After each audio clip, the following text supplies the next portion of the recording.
প্রতিটি ফটোকেই কিন্তু আসলে দর্শকরা রয়েছেন। এখানে বাংলাদেশের আসলে জার্সি গায়ে দিয়ে কিন্তু দর্শকরা এসেছেন। আমরা দর্শকদের সঙ্গে একটু কথা বলার চেষ্টা করব। দর্শকরা এখানে কিন্তু অবস্থান করছেন।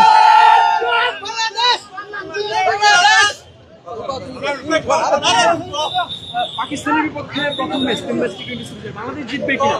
ইনশাআল্লাহ। আসলে আমরা তো প্রত্যাশা করি অ্যাজ ইফ আমরা বাংলাদেশে আমাদের বাংলাদেশ ক্রিকেট টিম সব সময় জিতবে, সবার সাথেই জিতবে। এখন খেলার পারফরমেন্সের উপর ডিপেন্ড করে আসলে কিরকম আমরা খেলতেছি।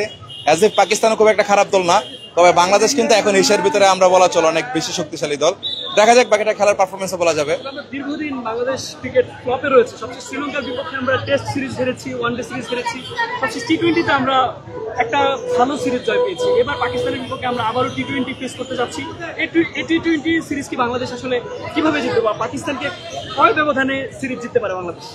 না, এটা তো আসলে এক্সপেকটেশন তো থাকবে সবগুলো ম্যাচের জন্য বাংলাদেশ জয়লাভ করে। তারপরে আমি বলবো যে ফর্ম আসলে একটা অনেক কিছু ডিপেন্ড করে, সার্কামস্টেন্সের উপরে ডিপেন্ড করে। আমরা যে পরিমাণ ফেসবুকে ট্রোলিং করি, যেভাবে পার্সোনাল অ্যাটাক করি, আমার মনে হয় আমাদের খেলোয়াড়দের এইগুলো থেকে একটু দূরে যেতে রাখতে পারে, তারা আরো ভালো সার্ভিস দেবে। আজকের ম্যাচে বাংলাদেশের ব্যাটিং এ কার কাছে সবচেয়ে বেশি প্রত্যাশা আপনাদের? আজকের ম্যাচে লাস্ট তো তানজিদ তামিম অনেক ভালো করে এবং আমাদের আঙ্কেল জাকির আলী ইনশাআল্লাহ ভালো বেস্ট করুন আছে, ব্যাটিং করুন, ভালো ব্যাটিং। বোলিং এ কাকে দেখতে চান? আমরা মিরাজ সবসময় মিরাজ। রিশাদ হোসেন অবভিয়াসলি রিশাদ হোসেন। ঠিক আছে, আপনারা একটু বলবেন। আমরা মেঘনা থেকে আসছি সবাই, কুমিল্লার মেঘনা উপজেলা থেকে। সবাই আমরা একই এলাকার, একই গ্রামের। Thank you. দর্শক, আমরা আপনাদের দর্শকদের যে অভিব্যক্তি সেটি শোনানোর চেষ্টা করছিলাম। আবারও সেখানে আপনাদের নিয়ে যাব।